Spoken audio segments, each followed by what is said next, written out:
Welcome to this edition of The Balanced Mind, where we're going to be looking at setting goals and objectives. It's a bit of a fave of mine. Having been a project manager in a past life, I do love a plan, and I do love to change the plan when it's not working. So, all right up my street. Welcome, Richard. I know that this has got some elements that you love too. So, let's get a start. Goals and objectives. You like a vision. I do like a vision. Yeah. How's that Vision. relevant to the goals and objectives, do you think? Well, do you know what? The number of times I've gone onto Google to understand the difference between goals and objectives, because every time I go on, I come up with a different solution. And in the end, I always come to the same point where actually it doesn't really matter. We'll just use the terminology as long as we define it. But vision for me is what everything comes back to. Mm, To have a clear vision for what you want to achieve and why you want to achieve it, I think is pretty much fundamental in life, let alone business, mm, because out of that comes passion, comes energy, comes direction, comes focus, comes drive, comes clarity, all the things that you need to be a success in life or business or however you want to split it. So that's everything comes back to vision. Goals and objectives are then points along that way.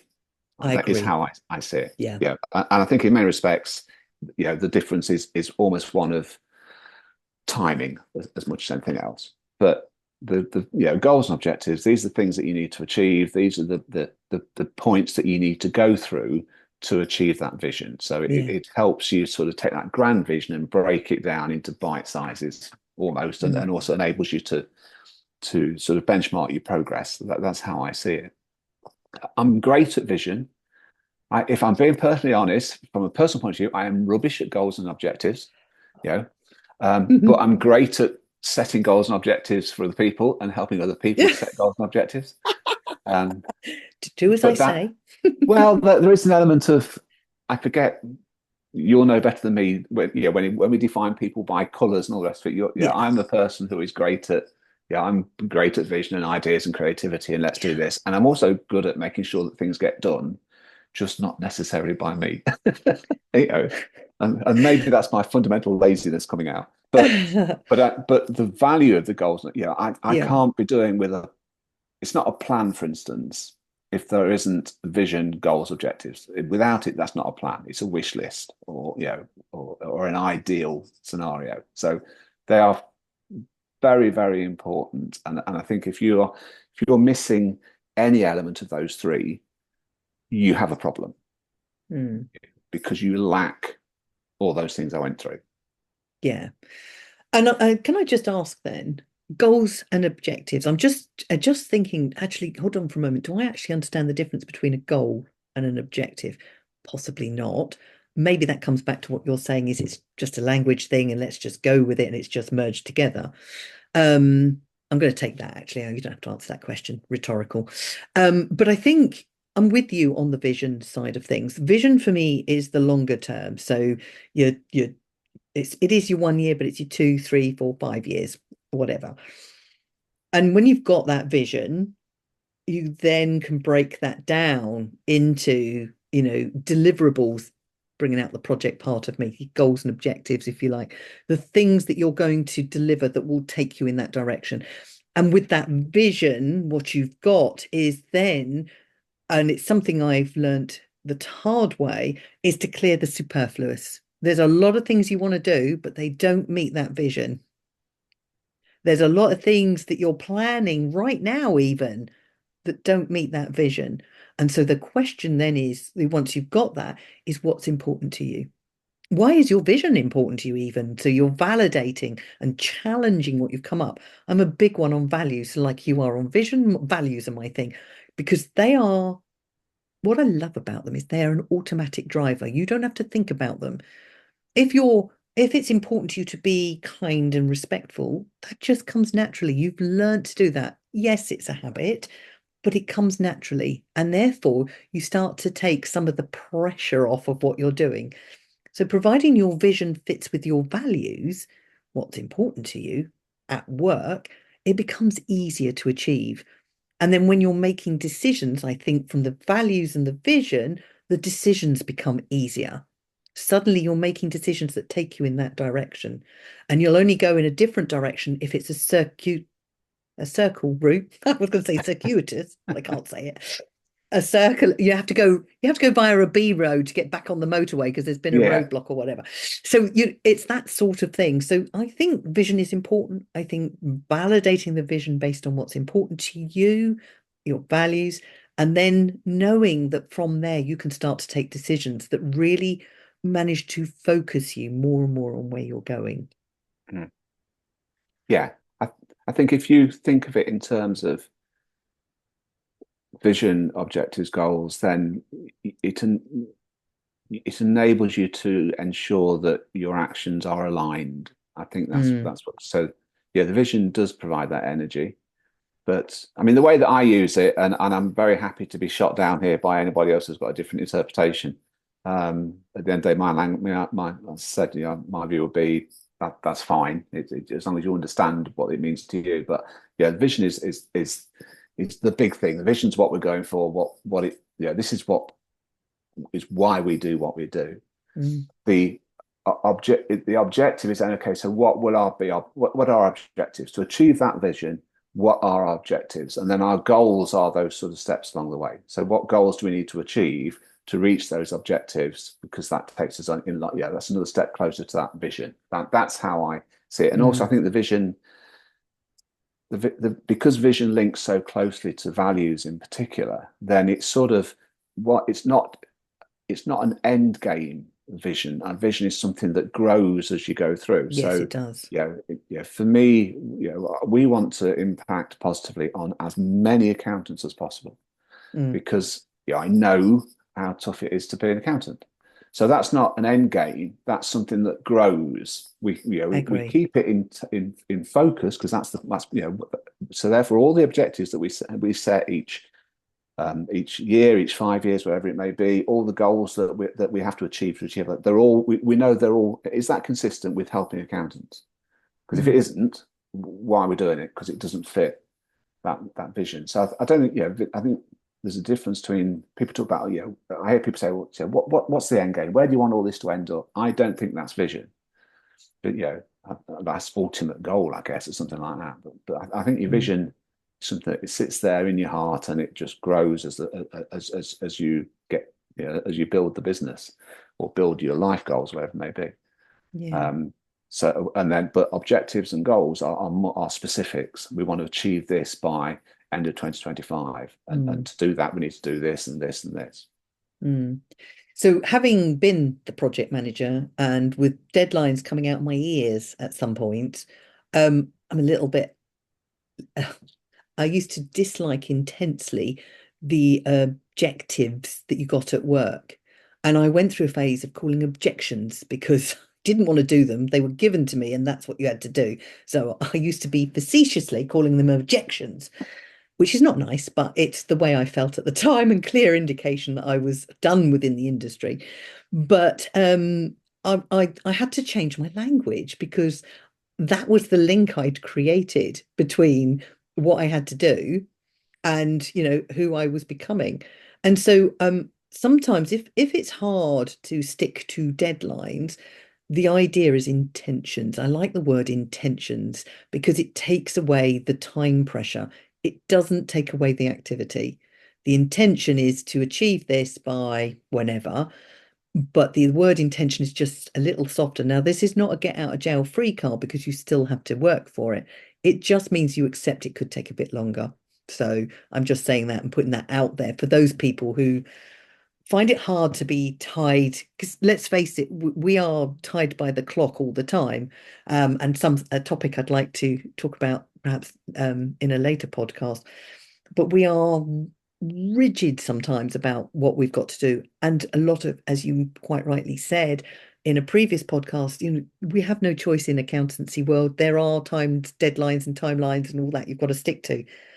So when you're doing extracurricular work about growing your business or growing yourself, to put another set of timelines in there may be a challenge. So I'm just saying, just look at the word and what it means for you. If you love the word, do it. And if you don't, find a word that works for you that still allows you to get on and do it, but just taking the foot off the pedal a little. Yeah, I think you're being soft, Kim. I am being soft. I'm sorry. I, you know, But I I know would there'll go, be people out there like me. So, yeah, yeah, there will. But I mean, I agree. I understand what you're saying. There'll also be people out mm. there who go, okay, that's giving me another excuse because we have good intentions here, and good No, intentions it's don't not an get us anywhere. excuse. It's just saying you're giving yourself some space. Because Yeah, I think we're just we've only got so many hours. We've all only got the same amount, haven't we? And I bet those setting objections, those setting objectives, may still not be meeting them. So they've no, set a no, yeah, time, yeah, yeah, and so it's no different. It's just that it's allowing yourself. It's for me, and I say that's why you've got to choose your word. It frees up what I've got to do rather than, oh God, I've got to get this done, I've got to do this.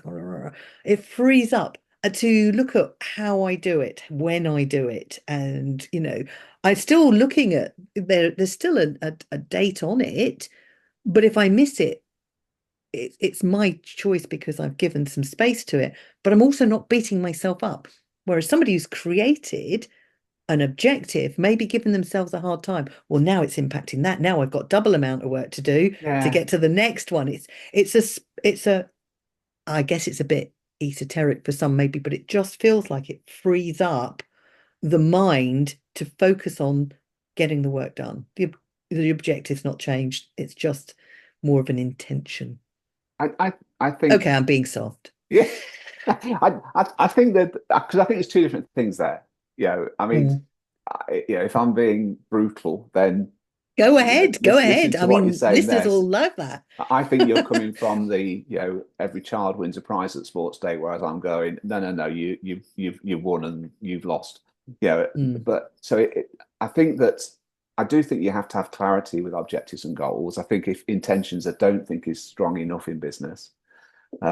But at the same time, just because you've failed to achieve, well, no, just because you've not hit an mm, objective or a goal doesn't mean to say you failed. But you do need to understand why. Why did I come second? That's and does it matter? Because sometimes it's like, I came second, but he's quicker than me. That's the way it is. I'm really mm. pleased with my second place because it was the best time I've ran. So it might not be Yeah. that my goal might have been to win the race, but actually when I step back and look at it, to run a personal best, I'm very happy with that. So Mm. it's I don't think goals and objectives are should be a pass fail.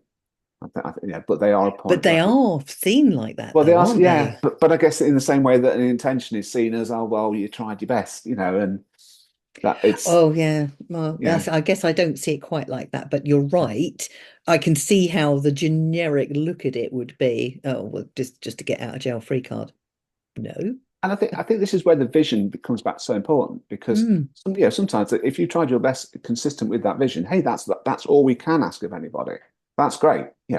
If but if you've I think we need to it comes back to some extent what we were talking about a couple of podcasts about deadlines and understanding what are we going to change. I think we don't if we set goals, objectives. And let's face it, a deadline is very much in that field. We set deadlines, we set goals, we set. mm, That means that we have a point at which we're going to assess. And I think that's the real value. People, we tend to see goals and objectives as almost like things that have got to be done. But actually, yes, they are. But the reality of life is we never get everything done that we're supposed to get done. But they're also points at which we assess ourselves. So, have we done our best? Did we mm, set the right goal? Did we approach it in the right way? How can we learn from this point? And I think they're as valuable for that as they are to be the mm. driver in the first place. And I would love that people did that. I would Yeah. love that they took time out to review and reflect and make changes, but they just haven't got the time or the inclination or just don't. As I said, working in projects, we were supposed to provide a lessons learned list. And I am not kidding you. We would provide them because it was part of the process and we were measured on it. We would provide them. Who looked at them? No one. Because it was supposed to be for the project team to learn from each other. We never did. You'd see the same mistakes being made over and over again. So I think it's an idealized way of looking at it. And if people did it, that would be amazing. but they all they would do is that they've seen the deadline, missed, and I don't know what they would do. For me, I think for a lot of people, they would use it as a whipping stick for Mm. themselves intellectually. You should have done that. There was no reason not to, or oh well, maybe I can't do it, and then disband it. I think that's the sort of reflection that might go on, but I don't know that the proactive side of it is necessarily something they would do unless they've got somebody like you, Richard, working with them, because you would force them to look at it and understand what was going on. And I think in some ways that's perhaps what they need most when they're setting these ambitious, let's be honest, ambitious goals that they may want to achieve, or the ambitious vision. They need support in making sure they stay on track. Now, that would work whether it's objectives or, see, I think it's still core. It's an old habit, and intentions. But it's also good of you've given a really good example there of the sort of thing that actually happens in accounting firms on a very regular basis, where in that example there, the firm can go, we have a system. Yeah, we have a Mm, system of review, we have a system of appraisal, yeah, therefore we tick that box. But actually, the reason why nobody has any time is because, yeah, you've got a system, but it doesn't work. It's not effective. People aren't yeah. learning anything from it. It's not changing anything. And so therefore, there's in a good firm, either the leadership team, the management team are going, that system's not working, we need to change it. Or the team are going, that system's doing nothing. We're not gaining any, we're not learning anything No. from it. So it can the flag to change should come from anywhere in the firm. And firms should be Yeah, good mature enough point. to be able to do that. But Mm. but unfortunately, people go, oh, well, we're really, really busy right now. That system's not working very, very well, but we haven't got time to change it. Right? Just get on with your work, people. And that's why we're really, really busy right now. If someone just said, well, hang on, that doesn't work, or it's not working or is a better Mm. way to do it, or in accounting firms, there's so many things that we do that just don't work very well. And at best, we go, yeah, when we get a bit of time, we'll fix that. And it's back to this. No. Why do you make that one of your objectives? Go back to your vision. Yes, Go I back was to just your thinking vision. that. If your vision says this is the sort of firm you want to be, how does that fit with the fact that Mm. you know you've got a problem there, you're doing nothing about it? So set that as one of your objectives, one of your goals. Flip it around. Yeah, but we're really, really busy. So what do you think is going to fix that? And sometimes it's maybe, I know you are, but this needs to be done because this is in line with your vision, and what you're doing at the moment isn't.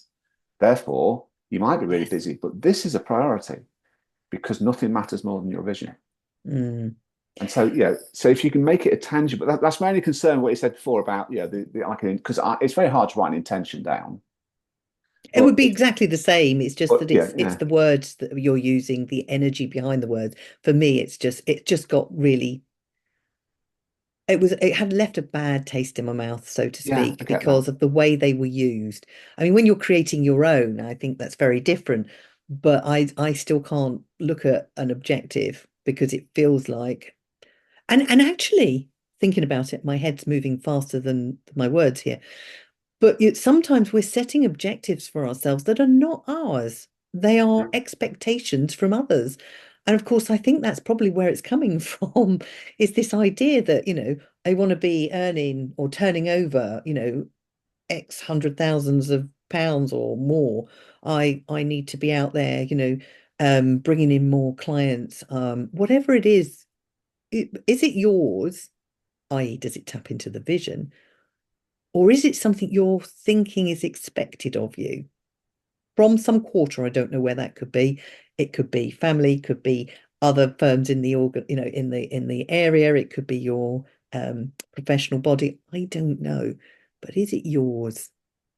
It's That's a the question. very good point because, we can all set up our vision and our goals and our objectives for our businesses, Mm, but every single member of our team, every one of our clients is going to have a different vision, different goals, different objectives. And if we don't align those, yeah. that's when we have it's the wrong relationship, it's the wrong team member, or it's the wrong Mm. client, or in their case, it's the wrong firm. So Yes. that's why it's very important when, particularly on the vision, that it's shared, because then people have the opportunity to buy into it or not. Mm. You know, the team members' vision is never going to align perfectly with ours, but it's a Venn diagram. There needs to be a big enough overlap that there's a reason for everyone to come to work every day and really buy into it. And Yes. same with the clients. And if it Mm. doesn't, that's nobody's fault. But let's find out now rather than sort of beat each other over the head for the next 5 years. Mm. So I think that's, because what you go back to there is you're describing a work environment which actually wasn't a great work environment. And when Mm. it comes to using you talk about objections rather than objectives, talking about Sorry. Yeah. intentions. That was a defense mechanism on your part Yes. Yeah. I to deal absolutely with a get that. situation that wasn't, whether it's your fault or their fault. I think I've got a fair bet, but the fact is that's how you learn to deal Mm. with that. And if we're going to get the best out of our team, we don't want our team having to compromise situations. We want them to go, I totally Yeah. buy into that vision. I buy into that goals. In fact, I set some of those goals, and so we're all on the same route. That's Mm. why it's so important to have those plans and to share those plans, so you actually have those conversations. Yes. We Yeah. keep it all to ourselves. It's a bit of a guess whether everybody else is on the same plane or not. Mm.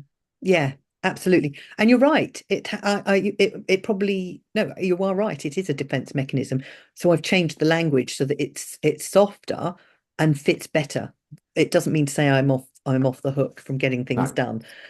Hence the reason, because one of my bigger challenges was commitment. So I'm showing commitment with these podcasts. I feel like I've made a real step forward. But it's the objective is to get this growing as a podcast, get people interested in what we're talking about, and shifting and changing to make sure that happens. But my intention behind it is I want to get our message out.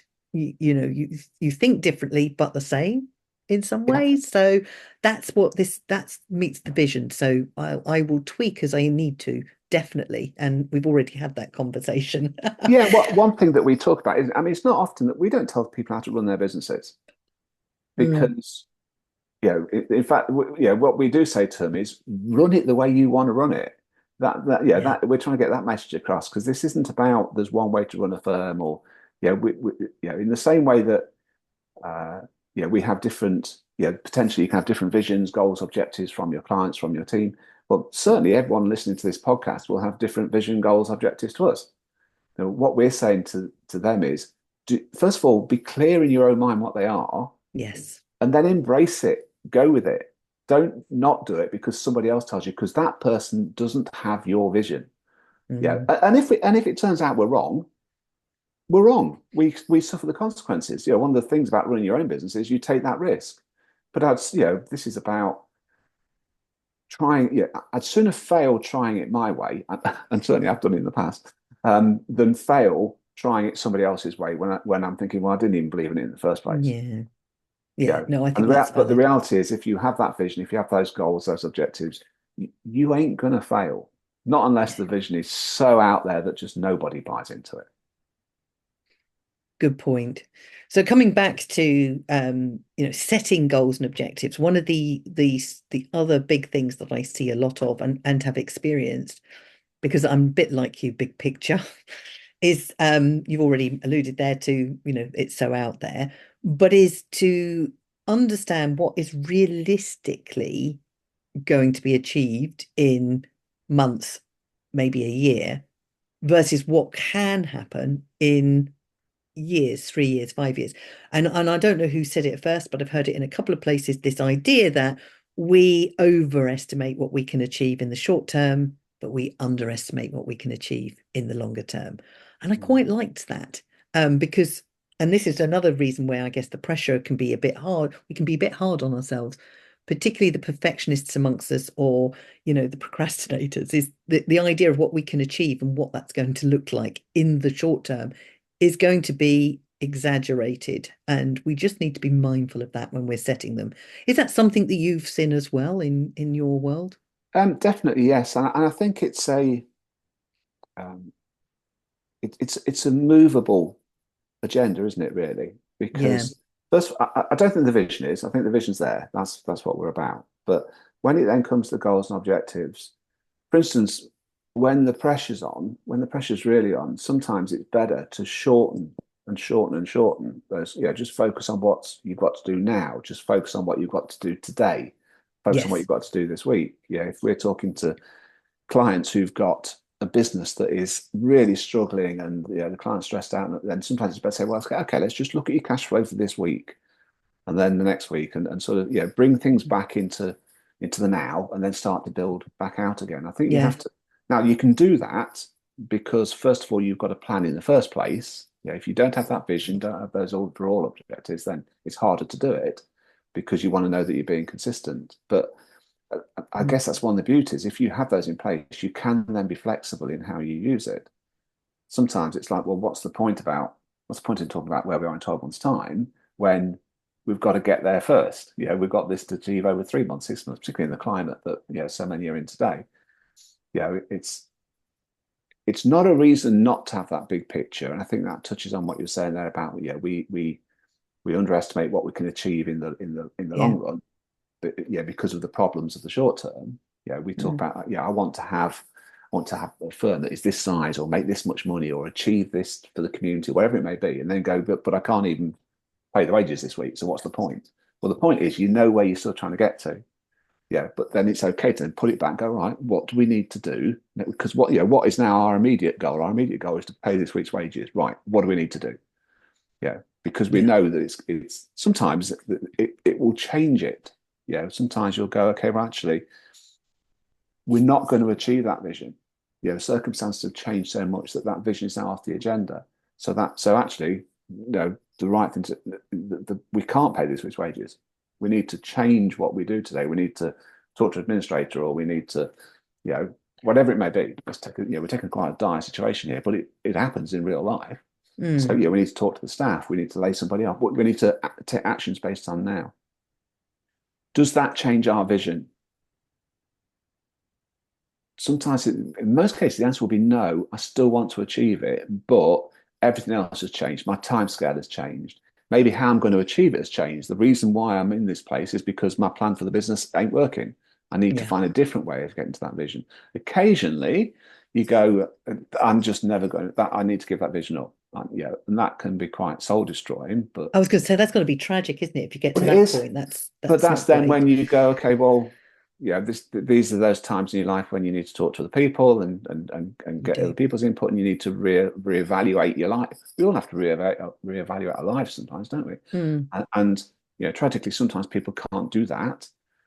But more and more now, we're aware that that's when we need to talk to people like yourself and just talk to family and friends and go, okay, it's all failed. I'm a failure. What do I do? And right, well, we rebuild from there again. So there's everything comes back to having a vision, having goals, having objectives. It keeps you looking forward. It helps you Mm. directions. But at the same time, we live in a real world here. Things can, with everything that's happening on the planet today, there's so much that happens that's outside of our control that could impact our vision. But actually, it's outside of control. So let's worry about what we can control. Let's worry about Yeah. how we pay the wages this week. Yeah. Good It's point. it's that constant looking forward and coming back, isn't it? And being aware that I guess it's making that point that it's not just about head down, work hard, let's see where we get. Because Mm. invariably, it's like you're talking about, driving up north. You're going to drive into a wall, or you're going to take a wrong left turn and not know it. And Yeah. you've got to you need to have that vision, those goals, those objectives, but they will change. And just because Mm. they change, don't mean to say it's a failure. And just because it's a failure on that occasion, don't mean to say it's a permanent failure. Keep going back to, okay, let's reset vision, reset goals, reset objectives. It's been a Yeah. tough day, tough week, tough year. Let's reset and go again. Mm. Definitely. And it's worth understanding that things change and Mm. that's life. And the more you acknowledge that, then that helps, I think, in navigating the waters, whatever they are coming ahead. So I do like that. And I very often use the road analogy. We'd all love to go via a motorway from A to B, but sometimes we are sidetracked onto an A road and God forbid we get lost and we end up on a B road, trundling along not going very far at all. And then suddenly it opens back up and we can get back onto the motorway to where we're going. It just means there's something to learn, something to gain, some piece of information we didn't have, and it's recognizing that the change is happening and all you've got to do is work with it. So flexibility is quite key when you're setting these things. The Yeah, vision it's keeps just you straight, doesn't it? It's your North Star, like it they is. have in this when they were sailing. It's like, the one of the beauties of the lives that we all live is that, there's no guarantees about what happens in the next minute, Yeah. hour, day. Yeah, we even when we're on that motorway, we've all sat there in traffic for an hour, 2 hours, not moving anywhere, and Mm, all you can do is go, well, somebody's having a worse day than me here. Yeah, it's just mm, you take we've done we've talked about resilience in the past, and that's what this is coming down to, is much as anything else, isn't it? It's mm, the fact that you can't guarantee a plan is no reason not to have a plan. Having a plan has huge value. mm. Visions, goals, objectives have huge value. But if and when they change, or if and when they're not achieved, that's what happens. You know, Yeah. find a different way. Mm. And sometimes you Definitely. can't. Sometimes you just got to sit and wait for the traffic to clear. Well, don't beat yourself up. Just turn the radio on and look at the pretty countryside around the M25 or wherever you are. Done that a few times on the A35. But hey. Oh, this is a big topic, I know. I think there's a way more things we could have covered here today, but I think we've given it a good go. I think, don't you? I think I that's think been so. a good grounding. And thank you, listeners, for tuning in. Look forward to joining you next time. And we've got a whole raft of topics that we can cover. If you've got any suggestions of things you want us to cover, then do let us know. We would love to hear from you. And in the meantime, thank you for tuning in. And Richard, thank you very much, as always, for an entertaining conversation. Yeah, thank you. Goodbye, everyone.